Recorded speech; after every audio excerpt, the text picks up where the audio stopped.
I'm George Galloway, and I present Kalima Horra on Al Mayadeen television. Here we are in London. I speak my words freely, either in Parliament, on television, here on the streets of London. Kalima Horra means free word. That's what I speak. So Kalima Horra is a two-way conversation. Check it out on Al Mayadeen television. Welcome to Kalima Horra with me, George Galloway, for Al Mayadeen television, coming to you from London, talking about Russia. I'm here in the studio with a group of distinguished experts and one or two enthusiastic amateurs like me. I believe that we are on the centenary of the most momentous event of the 20th century and of most centuries for that matter. In February/March of 1917, the first of the Russian revolutions occurred. The all-powerful Tsar or king was overthrown in a revolutionary upsurge in Russia. Russia at the time was sunk in the mud, the morass of the First World War, losing gigantic levels of men and material at the Eastern Front. It was the source of the deep poverty and immiseration into which the Russian masses had been plunged. Starvation was everywhere, and the people were revolting. And the king and the queen and their mad monk Rasputin, who was advising them, seemed to be on the verge of taking Russia to absolute destruction. A revolution occurred, the king was overthrown, a provisional government installed, and they attempted to hold the line. But the line had broken. The centre could not hold. And as we reached October/November of 1917, the second of the Russian revolutions on that year took place. And the provisional government was swept away. Lenin and his Bolsheviks, the Bolshevik wing of Russia's Social Democratic and Labour Party, seized power and began a transformation, not just of Russia, but potentially for a considerable period of time, the transformation of the world. Indeed, the transformation of humanity itself, because it was the Bolshevik project to create the new man. They failed.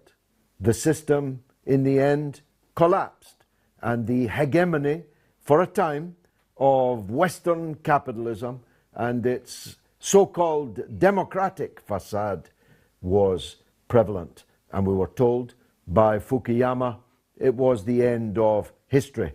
Even Fukuyama knows now that that's not true, and there will be other historic convulsions and other challenges to the status quo. But the one that was unleashed in 1917 was the most potent threat to date, the threat of an entirely different social, political, economic system, and one which attained universal attractiveness. The map that I used to have on my wall, optimistic, certainly, when I was a young activist in my teens, had a little red flag on all the countries that claimed to be followers of the Russian revolutionary model. And it was a sight to behold. It covered almost every part of the globe. And when Khrushchev, the Russian leader, told the United Nations that the Russian communist model was going to bury capitalism, it didn't sound all that outlandish. The Russians had transformed their country from a backward, rural, poverty-stricken mass into what seemed like the 20th century's fastest growing economic model. They transformed the scientific industrial base of their country sufficiently that they broke the back of Hitlerism in the Second World War. If it were not for the Russians, I'd be speaking to you now in German, except I wouldn't be, because I'd already have been shot dead for my political views, and nobody here in this audience would be allowed to express any kind of free thought or Kalima Horra, free word at all. And having broken the back of Nazism, of Hitlerism, they were the first in space, the first dog in space, the first monkey in space, the first woman in space, the first man in space. It was a happening revolutionary moment. Why did it fail? Is one of the reasons we'll be discussing here. What impact did it have on the Arab world? Is one of the things that we'll be discussing here this evening. And every one of you watching this knows that there are many things that have happened in the last 25 to 30 years would not have happened if the Russian Revolution had not collapsed in 1989. The first invasion of Iraq would not have happened. The second invasion and occupation of Iraq would not have happened. The destruction of Libya would not have happened. The attempted destruction of Syria would not have happened if there had still been a USSR as a counterpoint to American hegemony in the world. And I dwell momentarily on that last point because the destruction of Syria has failed. And it failed because Russia stood fast. Russia is no longer an alternative social, political, economic model. Russia is a capitalist country like all the other capitalist countries. But Russia is becoming a great power again and acting like a great power again, and is determined to be heard in the councils of the world.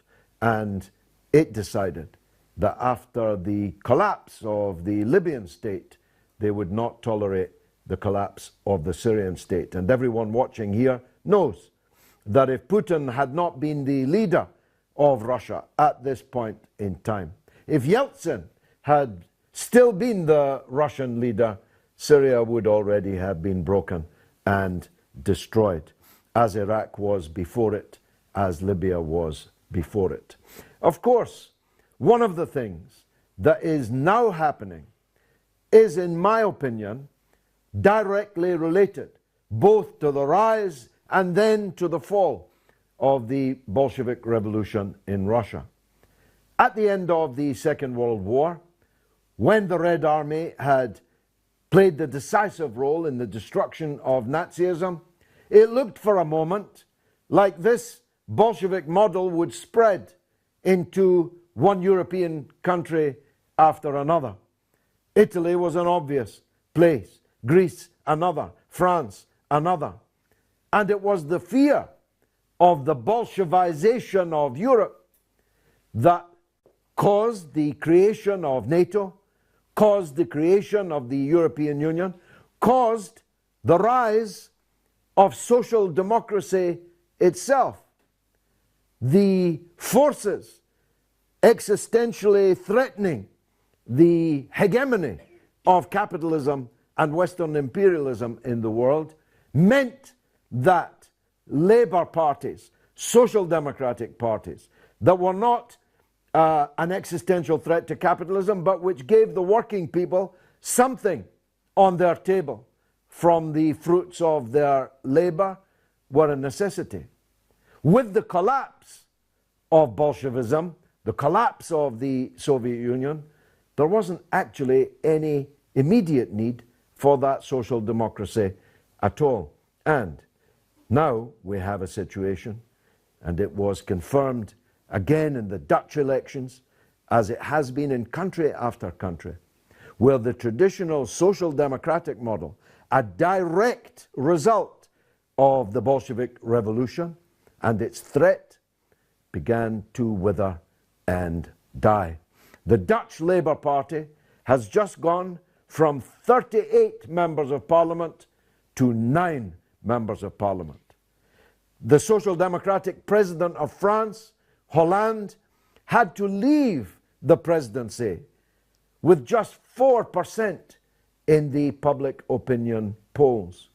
And the British Labour Party, as we speak, is limping along at 25% in the public opinion polls. So it could be that a new polarization, a new dichotomy is opening up in the world. That's my openers. And now we'll hear from the experts and indeed the enthusiastic amateurs. Sir, you've got the microphone. What would you like to say? First of all, my name is Dr. Marcus Papadopoulos, and I'm the editor of Politics First and an expert on Russia. I'd just like to make some points before we delve into the discussion.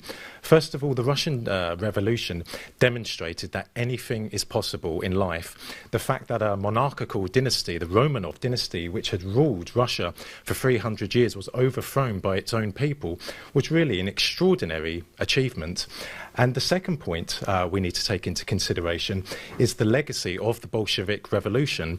The progress that was made in a relatively short period of time will go down in history as absolutely astonishing. And Georgie already mentioned the role of the Red Army in the Second World War.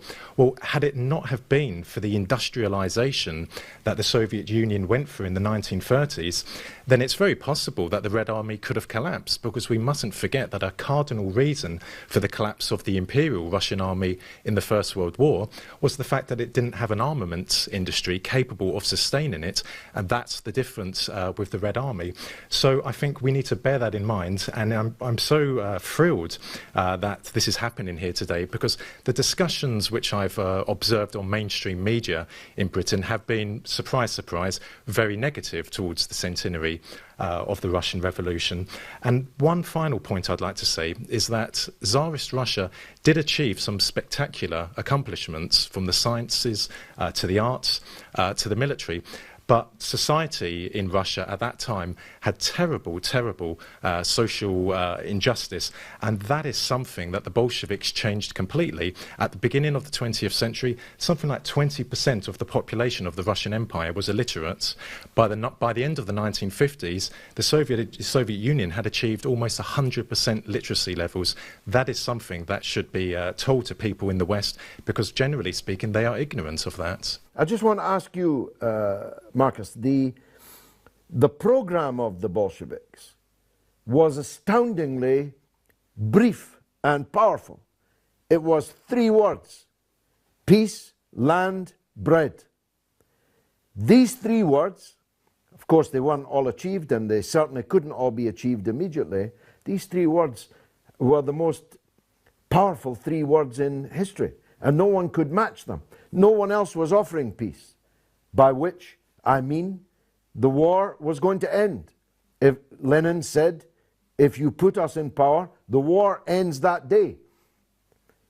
There was no possibility of immediately producing the bread, but the land could be given to the peasants immediately, and it would begin on day 1. Is there a lesson here for others that actually you don't need a 57 or 570-page program? You just need a zeitgeist that people can immediately switch on to. Absolutely. People anywhere in the world, they need the fundamentals. And what the Bolsheviks promised the people of the Russian Empire were the fundamentals. And they did deliver on that, because in the Soviet Union, everyone had a job. Everyone had a home. There was no homelessness whatsoever. And, you know, that might be quite difficult to believe for people in Britain or in France or in America, but there was no homelessness, and that is one of the most remarkable legacies of the Bolshevik Revolution. And just to very pick up on what you said, you referred to some terrible crimes. Well, there were terrible crimes committed, and mainly under Stalin, and indeed Andrei Gromyko, the legendary Soviet foreign minister, he acknowledged in his memoirs that terrible crimes were committed under Stalin, terrible abuses against the Soviet people. But when we talk about Stalin, maybe this will come up later on in the discussion, we need to separate the man from the politician. as a man, he was a dreadful human being, like Peter the Great. But as a politician, what he achieved during his tenure of leadership was absolutely outstanding. And I can only reiterate the point today that because of that industrialization of the Soviet Union in the 1930s, that enabled the Red Army to win the war. That is where 88% of Wehrmacht's total casualties were incurred on. And as you said, George, if it wasn't for the Red Army, we would not be here today. And it's mainly because of that industrialization, and we have to credit Stalin with that. So separate the man from the politician. Doctor. Yes, I want to shift the debate a bit. It's Neil Faulkner, and I've just published A People's History of the Russian Revolution, and I'm going to disagree with, I think, both George and Marcus right from the get-go. Because there's an elephant in the room. There's an elephant in the room.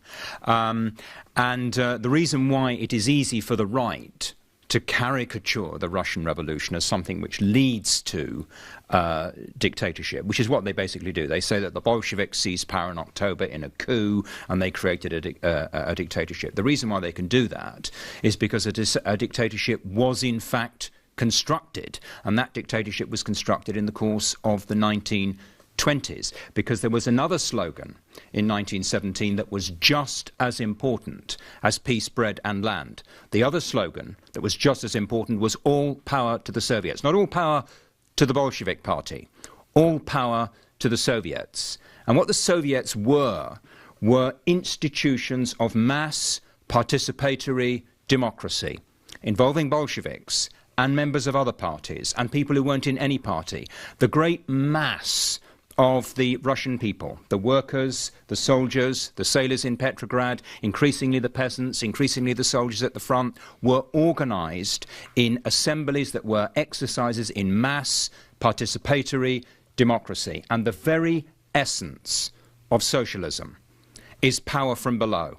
The very essence of socialism is mass participatory democracy, something much more radical, something with much greater potential for the transformation of the world than the kind of, you've described it as a kind of fake democracy that we live under now, and I agree with that. Liberal parliamentary democracy is a fake. It doesn't empower ordinary people, but the way you empower ordinary people is by replacing that with mass participatory democracy from below. And critical to what's happening in 1917 is you have a conflict between a provisional government which sees itself as creating a liberal parliamentary democracy, a representative democracy, and the participatory democracy of the Soviets. And when the Bolsheviks take power, they take power not as the Bolshevik Party, but they take power as the Soviet movement. Now, once that mass participatory democracy goes down to defeat, which it does in the course of the 1920s,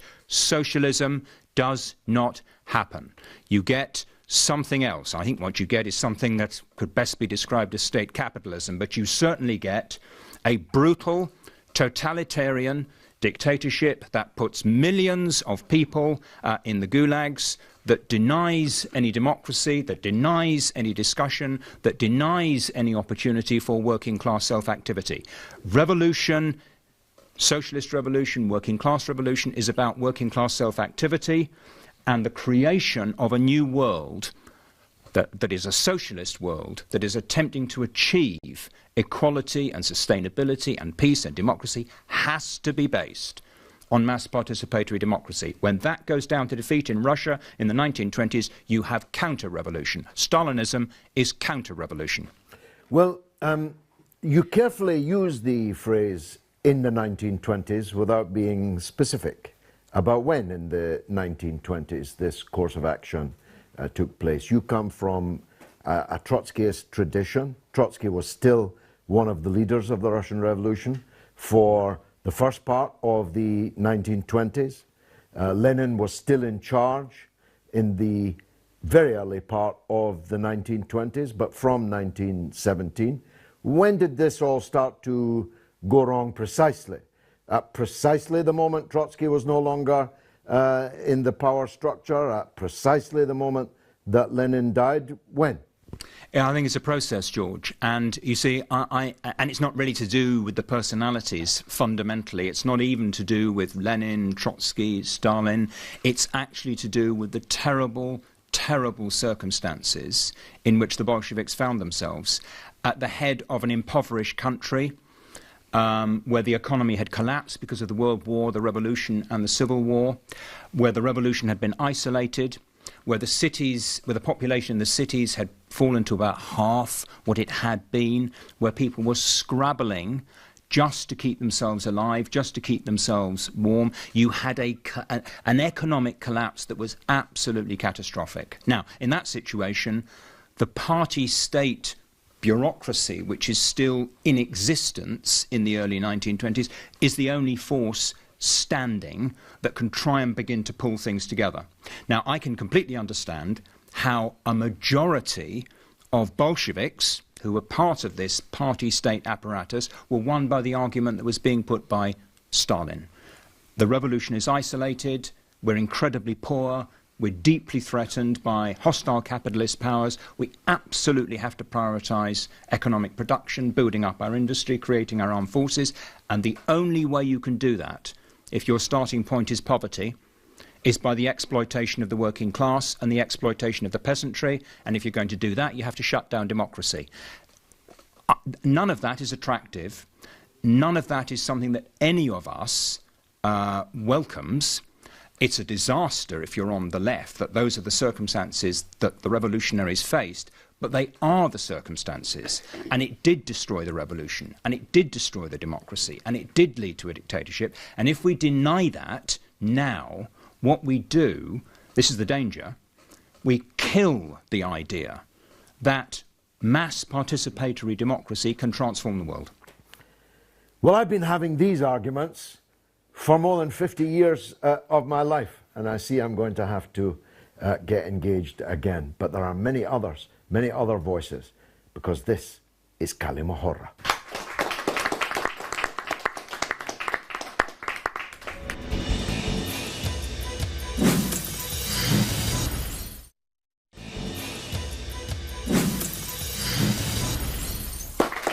You're watching Kalima Horra with me, George Galloway, on Al Mayadeen Television, coming to you from London, discussing the centenary of the Bolshevik Revolution, 1917 to 2017. We took the Kalima Horra cameras out onto the streets of London to find out what the people thought. Take a look.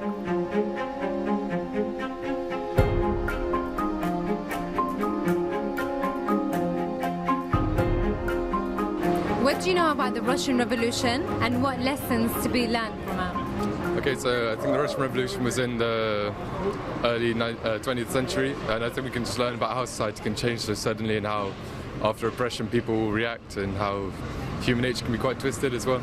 It was the revolution in 1917, I think, which overthrew the Tsarist regime and established communism in Russia. And the lessons learned from it, well, distrust the communists, I would say.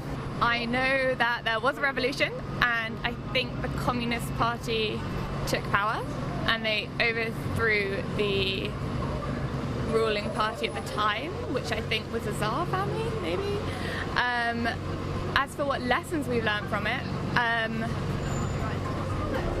honestly don't know.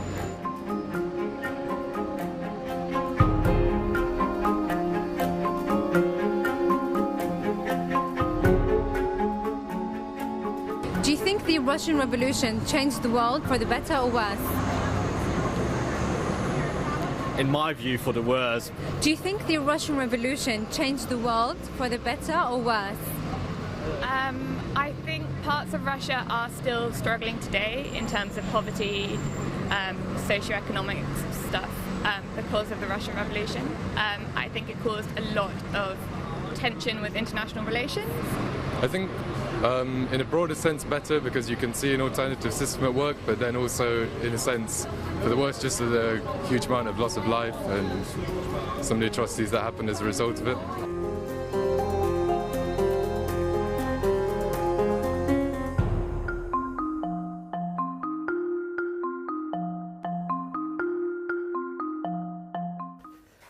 Well, the education system isn't doing a great deal for people's historical understanding of events.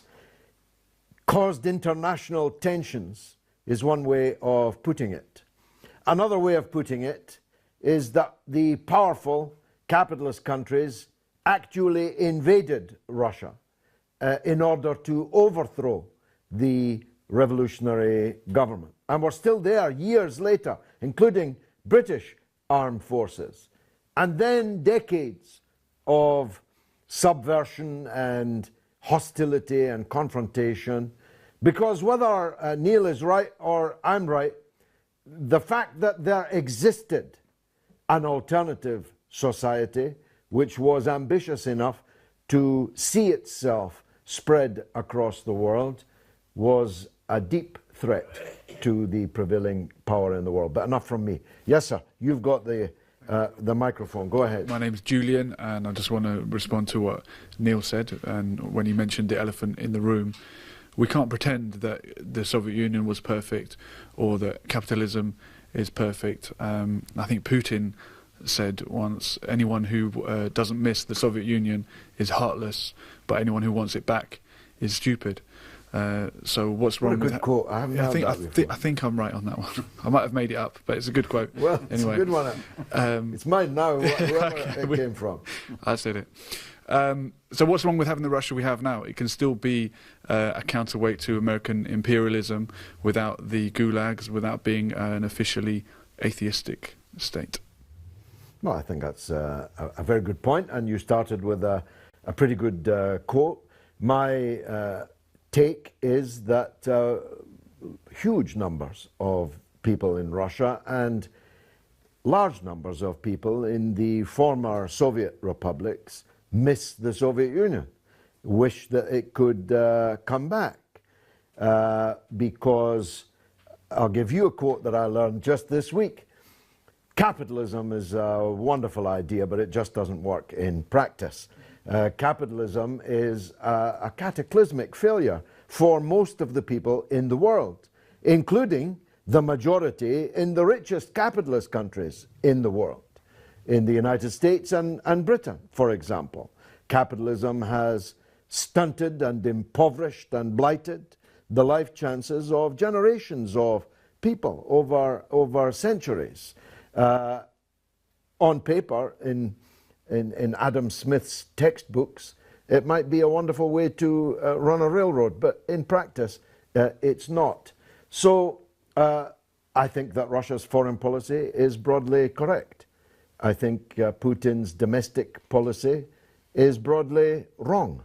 And the extent to which he is seeking to recover some of Russia's wealth that was stolen in the Yeltsin period and curb the power of some oligarchs, I support that.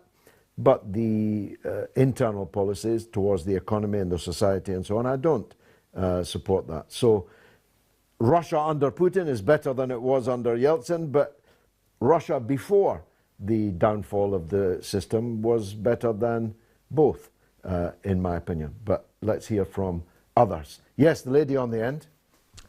Hello, my name is Daria and I'm a journalist and originally from Russia. I've been listening to all the debates and I think honorable gentlemen making fair points on both sides. But I just wanted to say that Russian Revolution is extremely controversial event for Russian society and we still discuss it in Russia and there is no common opinion in this one. So on the one hand, it was a great step forward for my country, but on another hand, it was a terrible tragedy, unavoidable tragedy. What I wanted to say that first of all, I think Russian Revolution gives the world social mobility. And living here in the UK for 6 years, I can feel a very big difference because in the UK, it's a very class system. In Russia, you still can move from one class to another. You can get education for free, very good education. You can get access to very good NHS service. Unfortunately, I do not see the same thing in the UK, although UK is much better from other perspectives. But main lesson I think the world should take from Russian Revolution is that if Russian people decide to change the government, in some way, or those who are in power, they can do it without any influence or advice from Western world, and they can do it very, very fast. And I think if we move forward, we should be very, very careful with that. What is the, I tried to infer, but I was unaware we had a Russian citizen in the room, so it's better we hear from you, your take. Is that quote from Putin broadly what people think? That if you don't miss the Soviet Union, you're heartless, but if you want it back, you're brainless? I think it's a very, very good quote. I never heard of it myself, but I really like it. I'm increasingly thinking he made it up. I think it depends on generation, and it depends on where you live in the country, because Russia is extremely big and the life people have is very diverse. I think all the generation, even generation of my parents, they definitely miss USSR in many, many ways. I don't think they want to go back, but they feel very nostalgic about that. And not because they were young at that time, because they can see how the world was changing for good for them. Young people, obviously, none of us would like to go back to the USSR. And I think it will be fair to remember Mr. Gorbachev, who I admire and respect the most among Russian politicians, who gave us this freedom of travel, and who was very brave to bring democracy to Russia. Unfortunately, he failed in many ways, but I think it was a great attempt. And just summarize what I wanted to say, yes, I think it is a fair quote. Russia doesn't want to go back to USSR, but there are definitely very good things which happened during the USSR times. Well, let me say to you what I said to Mr. Gorbachev in Moscow just last year. I believe he was the worst leader that the Russian people ever had, and that he utterly destroyed and could have saved some of what was good about the USSR, about communist Russia. He did not have to collapse all institutions, all systems in Russia, and lead to the cataclysm that I put to Marcus earlier. The greatest fall in living standards in human history, the greatest rise in mortality, collapse in life expectancy, and so on. This is all Gorbachev's blame, in my opinion. I disagree with that. I think Mr. Gorbachev was a very, very good politician for my country. Unfortunately, things didn't work out, and we know what happened after all. But I think he was put down by some of Russian political elite, such as Yeltsin. And I don't think it's entirely his fault that USSR collapsed. And also we have to remember what was going on international stage. I think Gorbachev was very idealistic. He really believes in freedom, he believes in democracy, and he wanted to be friends with the Western countries. But unfortunately, I think you would agree with me, Western world put him down and lied to him when they said that if Berlin Wall... The Western world lying. Yeah. Well, imagine. Well, when Gorbachev decided to get rid of Berlin Wall, Western countries promised him that NATO would never move any closer to Russia, and you know what happened now. Indeed we do. Gentleman on the end here. Hello, my name's David. I'm a retired person. I'm not a retired musician, and I'm just an amateur, as you say, as you are. However, I think you must consider that the Russian Revolution is really in two parts. The first part, from 1917 to around about the mid-20s, was the time of great hope and advances. Because tremendous cultural revolution. Exactly. The arts, the music, the art in general, everything was really fantastic at that time, even though the situation was terrible because of the First World War, and then the armies of intervention caused enormous damage to the Soviet Union. However, when Lenin died in 1924 after a stroke, which he'd been brought on by an attempted assassination, Stalin took over.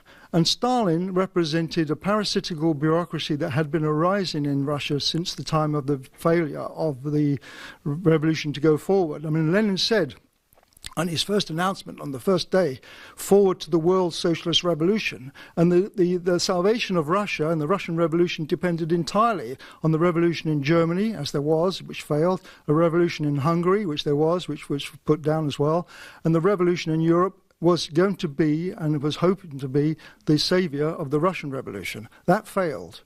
And when Lenin died, the bank robber Stalin, who was never an intellectual Marxist, was never a Bolshevik really, destroyed the Bolshevik party from the top when to the you say bottom. he was a bank robber, do you mean he was stealing money from banks for himself or for the Bolshevik No, party? he stole the money for the Bolshevik party. He was put in charge of bank Not robbery. quite fair to call him a bank robber. Well, yeah, but he was never an intellectual Marxist. He was the intellectual hierarchy of the Bolshevik party were Jewish intellectuals, of middle-class intellectuals, and they were great, sincere socialists. Stalin was never that, and Stalin was never intellectual. In fact, he was very jealous. That's one of his problems. He was jealous of the intellectuals within the Bolshevik party. But when the failure of the revolution in Europe happened, or the revolution didn't occur, then the situation in Russia was inevitably going to be a downward spiral. And Stalin took advantage of this situation and took over the Bolshevik party, annihilated thousands, if not hundreds of thousands of Bolsheviks, destroyed and killed, assassinated by Stalin. The situation in Russia then changed dramatically from a socialist world revolution to the idea of socialism in one country, which Stalin put forward. And that was the failure. You're also from a Trotskyist tradition. How does yours differ from Neil's? Do you agree with his analysis that what was created was state capitalist? Do you agree with that analysis, just so I can place you on the spectrum? I agree with 95% of what he says, but I don't believe the Soviet Union was a state capitalist country. I believe it was a degenerate workers' state. Yeah. You don't have to spell that out for me. I know my Trotskyists. I'm no longer. I'm not allied to any political party, really. Yes. No, but before you, I just want to press you on that. Given this state of utter degeneration that you describe, how is it possible that the Red Army defeated the Wehrmacht and destroyed Hitlerism and Nazism? The Red Army destroyed the Hitlerism despite Stalin. Stalin had... My goodness, what could they have done if they hadn't... Exactly. Stalin had executed all the hierarchy of the Red Army. How then did they succeed? Because the partisans and the Red Army actually sincerely believed in defending what they thought was socialism in their country. You must see some paradox in what you're saying. You're describing a society so degenerate as to be repugnant. I almost recoiled as you described it. Yet, it managed to defeat Hitler and inflict 88% of all Nazi casualties in the Second World War. That's quite an achievement. Oh, absolutely. For such a decrepit, well, it wasn't degenerate country. No, it wasn't. No. To be fair, the vast majority of the Soviet people sincerely believed in socialism. They sincerely wanted their country to go forward into a communist future. That was understandable because they'd fought a revolution. But the fact was that Stalin cynically exploited that by saying that he was the heir of Lenin, and thereby consolidated his position. But the position was that Stalin was an anti-communist, an anti-Bolshevik. So the Red Army that he led, that defeated Hitler, was a Red Army led by an anti-communist, anti-Bolshevik? No, because the Red Army was headed first by Trotsky. No, I'm talking about the Second World War. Well, the Second World War, the Red Army were fighting to preserve themselves. Yeah, but he was the leader. Stalin was. But he was an anti-communist, anti-Bolshevik, degenerate, murderous traitor. Yes. But still he managed. But he wasn't him. It wasn't Stalin. Stalin was quite happy you must see, you are some kind of Marxist. You must see the weakness of this analysis of history that depends on an individual's character, an individual's morals, jealousy, and all the other insults that you threw up. You must know as a Marxist that history is not made by men or women. Exactly. It's made by forces that are very much larger and objective. I agree. I agree. We found a moment of agreement. Because Stalin represented the parasitical bureaucracy. Stalin himself, Lenin, Trotsky, all these people are just individuals. What actually happens in society, what happens in revolution, are class actions. There's much more where this came from. This is Kalima Horra.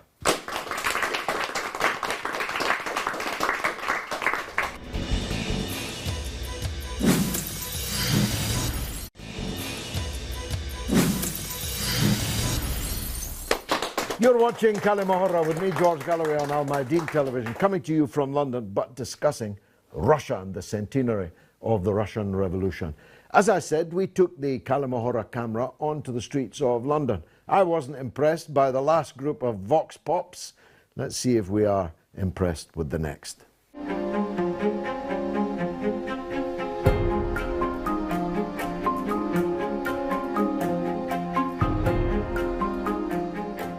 What do you think were the biggest achievements of the Russian Revolution?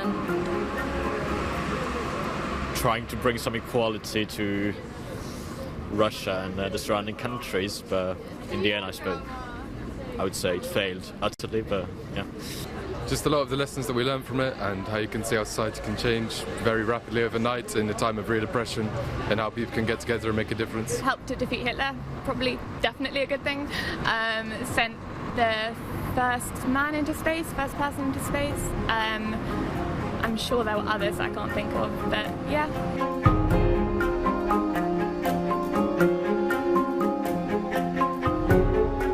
Do you think the Russian Revolution has any meaning today?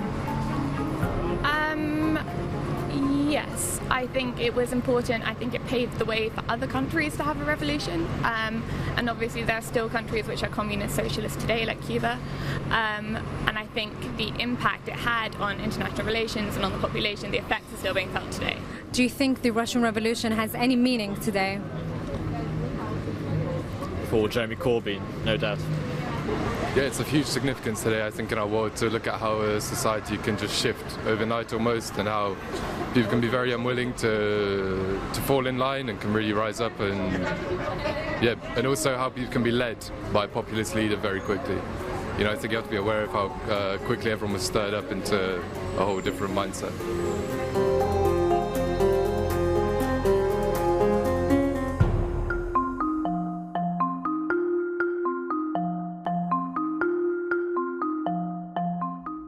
Blimey, make you despair. Gentleman there with the beard, forgive me describing you thus.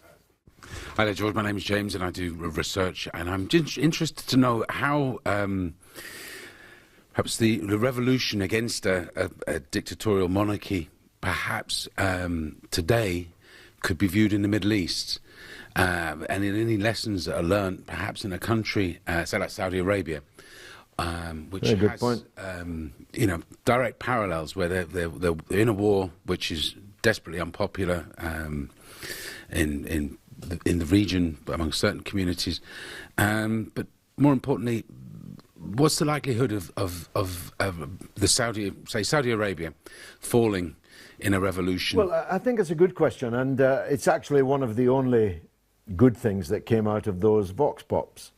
A recognition of what Neil described earlier, of and Marcus for that matter, of how things can change quickly, how that which seems to be permanent and unassailable is actually not, and that if the right leadership and the right circumstances and conditions come along, even the mightiest of edifices can fall.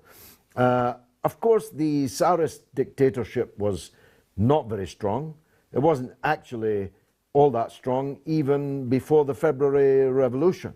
There had been other revolutionary upsurges in 1905 in particular, where a challenge for power against the autocracy was mounted. But when the February Revolution occurred, the dictatorship fell like a house of cards. And that may be instrumental. I don't want to name names, but there are autocracies in the Arab world that look like they are very strong. Certainly they can command 1,000 limousines to go on tour and can bring thousands of retainers and seem to have unlimited money. But underneath, the foundations are so rotten that the edifice can be pushed over, it seems to me. Neil, would you like to respond to some of what's been said? I was just going to pick up on this thing about the Second World War, where you were challenging David, and Marcus was also talking about it a bit. You see, the problem with the argument, it seems to me, is this, George. You could equally well say that the British did quite well in the circumstances in the Second World War under the leadership of Churchill. who was a rampant imperialist, was deeply anti-working class, and yet under his leadership, I would say to a large degree, despite his leadership, the British survived the Blitz in 1940 and went on to use their country as a military platform for projecting force into the struggle against Hitler. Now, why were the British doing that? They were doing it partly to defend the homeland, and they were doing it partly, actually, to defend democracy against fascism. That's the reality. And I think it was the same in Russia. I think, Russia was invaded. The invaders were absolutely monstrous. So, of course, there's a huge upsurge of nationalist sentiment and defence of the idea that socialism is surely preferable to Nazism. There's a great upsurge of that. So even whatever the nature of the regime, once you've got an invasion on that scale, you're likely to get a very strong and completely understandable response. So I think we've got to be quite careful that we're not attributing the victory in the Second World War on both the Eastern Front and the Western Front to the nature of the regimes that are actually in control. It's the hideousness and the threat represented by Nazism that produces this reaction of ordinary people to what's going on. I profoundly disagree with that for these reasons. With all respect, and I mean it, my own grandparents were amongst them, with all respect to the British contribution to the war effort in the Second World War, Britain's contribution cannot be compared in the slightest to the contribution of the then USSR and the Red Army. It's true that for a moment, around 1 year, we were, of course, pivotal. And our resistance, our refusal to surrender and capitulate was world-changing, because if we had sued Hitler for peace when standing alone after the fall of France, Hitler would have triumphed across the whole of Europe, and presumably with his allies, Japan and Italy and so on, far beyond. So our actual real contribution to the outcome of the Second World War was our refusal to surrender when we stood alone. The actual contribution on the ground in the liberation of Europe from fascism was relatively small, and that's reflected in our casualty figures. But more importantly, I disagree with you for this reason. Why did Iraq completely collapse when it was invaded by Britain and the United States? Because the regime was not strong enough, because the regime had objectively lost its way, lost its reason for being. The Ba'ath Party ideology had been bankrupted. What had been a one-party state became a one-city state, and then a one-family state. And the people were not prepared to fight to defend it. They showed afterwards, after the occupation, that they would then fight the occupier, but they were not prepared to fight to defend the regime. Now, if the Soviet regime had been as you and David describe it, the people would not have fought. And moreover, if it had been such a failure, they would have had nothing to fight with. It was the armaments industry, the factories that kept on working and producing for the front, that made the Soviet people's resistance against Hitler's invasion successful in the end. We'll come back to you. Let me hear from Marcus. Thank you. In accounting for the reasons of the Soviet Union's victory over Nazi Germany, they're numerous. One of them was fierce Russian patriotism. The second is extraordinary levels of endurance and resilience on behalf of the Russian people. No other people in the world, in my opinion, have that sort of endurance and that resilience that the Russians do. Also, the industrialization during the 1930s sustained the Red Army on the front. But also Stalin was a factor in that. Stalin remained in Moscow in December 1941 when the rest of the Soviet government had fled to Kutuzov. Well, not fled. Okay, fled. They moved. They went. Moved. And, the Red Army soldiers were told that Stalin is in Moscow. He is on the front line. When the Germans were 12 kilometres away from the Kremlin. So we do need to pay Stalin some credit. And also, let's not forget, Stalin did say to Molotov, 43 or 44, the Russian people, of course, they're fighting for Russia. They're not fighting for communism. So we do need to bear that in mind. But if I can also just pick up on a point you made about Gorbachev, of course, you're entirely entitled to your opinion about him, but the vast majority of Russians bitterly despise Gorbachev. He is the second most hated Russian leader, second only to Yeltsin. Now, I think Gorbachev's heart was in the right place. He never wanted the Soviet Union to collapse, but of course, he was an utterly useless leader. He didn't understand economics. He didn't want to know about economics. He just focused on foreign policy. And in the negotiations with Reagan and then with Bush Senior, he gave the Americans 100% of what they wanted. Of course, the traitor was Yeltsin. But even in March 91, when a referendum was held in the Soviet Union and the question was put to the Soviet people, do you want to preserve the Soviet Union? 76% voted to preserve the Soviet Union. Still, Gorbachev did not act upon that. In 1990, when he consented to East Germany and West Germany reuniting on the grounds that they wouldn't be allowed to enter NATO, he didn't get the Americans to put that into writing. So 80–90% of Russians bitterly dislike Gorbachev because of what he did. And actually, the person who would have stood a real chance of reforming the Soviet Union, had he not have become so ill into his leadership and then died, was Yuri Andropov. We could be living in a very different world today had he have lived longer, because of course, as Putin has said, he was someone who understood the real problems of the Soviet Union economically and in terms of the corruption, going back to the Brezhnev era. So had Andropov had lived, I think that communism wouldn't have collapsed in Eastern Europe. The Soviet Union would still be here today. Yugoslavia would still be here today. Iraq wouldn't have been invaded. Libya wouldn't have been destroyed. Syria wouldn't be on the verge of destruction. And of course, for Putin, one of his heroes is Yuri Andropov. Daria, all the polls I see seem to indicate that the Russian people consider the Brezhnev leadership to have been the best period in Soviet life. I myself don't get that. For me, it was a period of real stagnation and so on. But most Russian people seem to look back with the best memories on the Brezhnev era. Am I right? I'm really not sure. I think it depends on the person you talk to. But can I just respond? Of course. What I wanted to say, or first of all, it's my personal opinion of Gorbachev. And I completely agree with you that majority of Russian people really disrespect him and do not get the fact that USSR collapsed. They blame them for the USSR collapse. However, I think the history and the future of my country will show where Gorbachev was right or wrong. I think he definitely put Russia on the right road. Maybe in some point we're not on this road 100%, but we're still moving in the right direction if you criticize Putin or not criticizing Putin.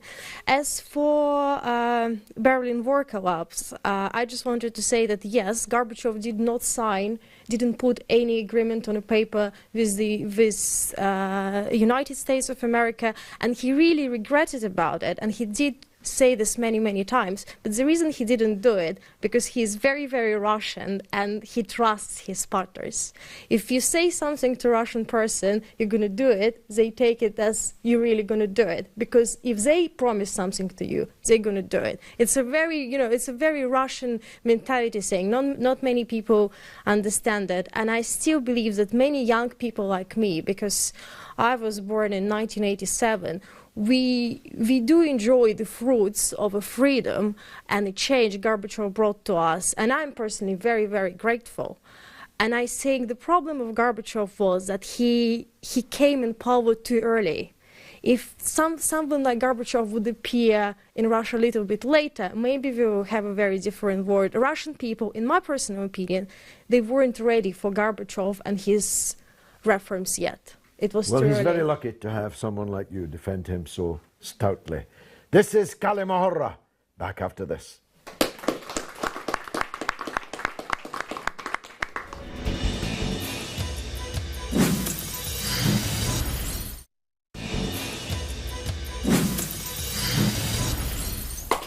You're watching Kalima Horra with me, George Galloway, on Al Mayadeen Television. Well, it's a spirited discussion. We have many different strands of thinking here in the audience, and it's right that all of them should be heard. David, go ahead.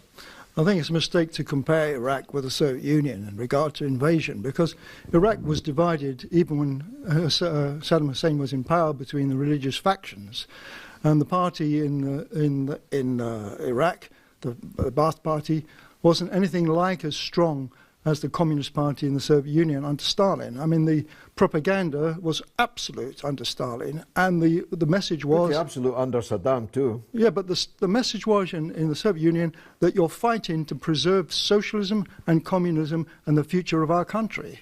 And the fact that Stalin was in power really didn't make any difference. The Red Army and the partisans especially were fighting to preserve what they believed was a genuine socialist society. The situation is entirely different. If we were invaded by Germany, even if we if we invaded by another country, I wouldn't support the government, but I would still fight. Well, I'm too old, but I would fight. No, you'd still fight. You're not too old. No, but you're entirely wrong. The Red Army were fighting a great patriotic war. As Stalin himself said, they're fighting to save Russia, not to save communism. If they'd been fighting to save communism, they almost certainly would have lost. The only reason why sacrifice on this scale, 26 million people dead in the Second World War, was because they believed they were defending their land, their mother, Russia. It was indeed a great and patriotic war. Now, it wasn't a war for communism. It was a war for self-preservation. I mean, when the Nazis invaded Russia, they swept into the country. They annihilated thousands, and in the end, millions of 27 million people died. They were fighting for their very lives. There were still some aspects of socialism, even under Stalin. Of course there was. And people really believed that they would one day reach the idea of communism. Even under Khrushchev they said this. Khrushchev said at one point, we will have communism within 20 years, and then he was ousted from power for saying such a thing. They wanted to have a society of communism, but under Stalin the propaganda was complete, and they were fighting for the Soviet Union, the country, and for Stalin himself, in the same way we fight for king and country or queen and country now, even though it's ridiculous. Let's take the young gentleman in the middle there. You're a politics student, sir. You must have some observation to make. I just want your opinion on one thing, something that my mum wanted me to ask you, just about the Russian influence on Afghanistan compared to the American influence on Afghanistan. Just your opinion on that. Well, of course, the Russian intervention in Afghanistan was the beginning of the end of the USSR, and it was intended to be.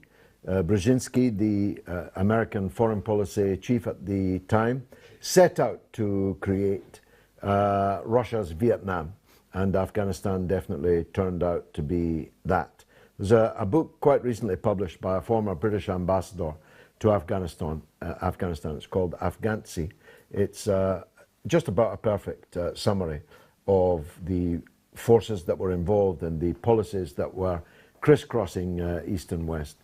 Ironically, the Andropov that you talked of was completely against the Soviet intervention in Afghanistan, as I was myself, because he knew, and he was in a position to know, that the Soviet Union was not strong enough to prevail, and that the losses they would sustain there would undermine the state at home. And so, in that regard, at least, Andropov should have been listened to. Let's take the gentleman at the back. Yes, sir. So what I said, it's where is the United States of America in the whole period before the Second World War and after the Second World War? One thing. And the other, why did the Second World War start? Who gave the Germans funds, Hitler, to build up his army in order to be the person who is a threat to Europe and the world? Well, that's a very big subject at this late stage of the show. The United States was becoming the world's most powerful country in the 1930s, but was not yet the world's most powerful country, and its foreign policy was not yet the global foreign policy, the project of global hegemony over the world that it became. But it was utterly hostile to the existence of Soviet Union, as all these countries were. America helped in the intervention, the armed intervention. This is really important not to overlook this, that having overthrown the Tsar and then having overthrown the provisional government, the Bolsheviks were faced with ending the First World War, meeting the people's hunger for bread and demand for land, whilst the world's most powerful countries were invading them and continuing to fight on their soil for at least 5 years after the October-November events. This was unprecedented. Trotsky was still in the leading figure in the Red Army and made an enormous contribution. The Bolsheviks repelled all borders. And at the same time, as David acknowledged, a tremendous cultural revolution was taking place, not just in Russia, but its echoes were being heard in Berlin, in London, everywhere around the world. And this period was, I suppose, the worst of times and also the best of times in the Russian Revolution history. The USA got the bomb. You know, there's a great series, I don't know if you've seen it, called The Americans. Have you seen The Americans? The Americans is a story about Soviet illegals that are planted in America during the Reagan era, when there was still a competition, a meaningful competition for power and success in the world between East and West. I commend it to all viewers. You can get it on Amazon Prime. The gentleman at the back there. Hello, George. I just want to know, I came from the discount Iran, and I just want to know, Iran and Russia always was involved together, and I just want to know, Iran always get damage from Russia, and I don't know why you think that. Yeah, it's certainly true that Britain occupied half of Iran and Russia occupied the other half. Exactly. But the half that was stealing... And the revolution of Iran is... I just want your opinion. Revolution of Iran, do you think is inspired from Russia evolution or something? No, well, no, I don't, although the form was similar. A mass popular power overthrowing an apparently all-powerful dictatorship whose soldiers in the end were not prepared to die for the maintenance of the regime. They killed a lot of people in the revolution, but the point came, as it must in any revolution, where if there's 1,000 or 10,000 people in front of you and you've only got 6 bullets in your gun, you have to think twice whether you're going to fire those 6 bullets or not. Because once your bullets are finished, the people are going to tear you limb from limb. And the Shah's powerful force decided that they were not prepared to go on defending the regime. But of course, the content of the Iranian Revolution was very different from the content of the Bolshevik Revolution. The relationship now between Russia and Iran is very good. Not very bad, it's very good. And Russia has helped Iran to survive this long period of unjustified economic sanctions that the United States has imposed upon them. Please. Yeah, I know Russia always helped Iran, but also is getting benefit from Iran, like, you know what I'm saying. But it's not free. It's not free help. Because I was going to make the point, even when half of Iran was occupied by Russia and half was occupied by Britain, the half that was stealing Iran's wealth and planning the future of Iran's politics was not Russia but Britain. It was British petroleum that was stealing Iran's petroleum. It was the British government and the US government that planned to overthrow Mossadegh in the 1950s and reimpose the Shah, a kind of czar of the late 20th century. So I'm going to go around our front bench for a quick summary of what the lessons of the Russian Revolution 1917 are. If you could pass the microphone down. Now, it's only fair that we should hear quickly from the Russian guest, Daria.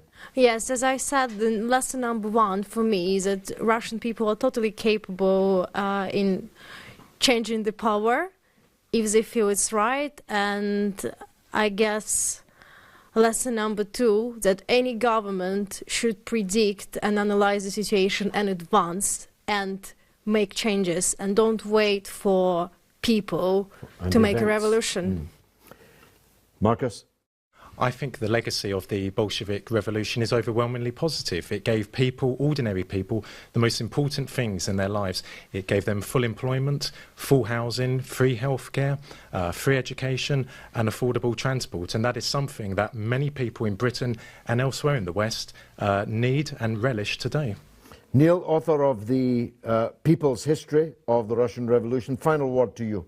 Well, in a period where we are looking at the film of the 1930s running in slow motion across the world, what the Russian Revolution does is it shows us what the fantastic, transformative power of ordinary people is when they organise themselves democratically to fight for a better world. That's a very important lesson for now.